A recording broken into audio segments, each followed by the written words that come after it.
In a magical forest, mythical creatures lived in harmony but began to drift apart.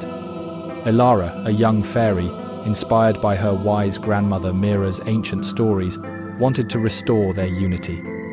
She enlisted her clever elf friend Liam, creative sprite Anya, and organizing gnome Raj. Their task was to rebuild the ancient gathering tree, once a meeting place for all creatures.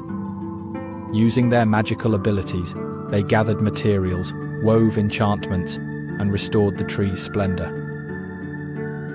As the tree revived, the forest creatures came together to celebrate, sharing stories and renewing their bonds.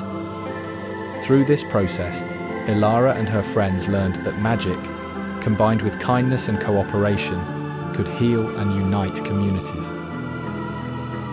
Elara grew up to become the guardian of the forest, nurturing the spirit of unity and kindness among the creatures, ensuring the harmony of the forest thrived for generations.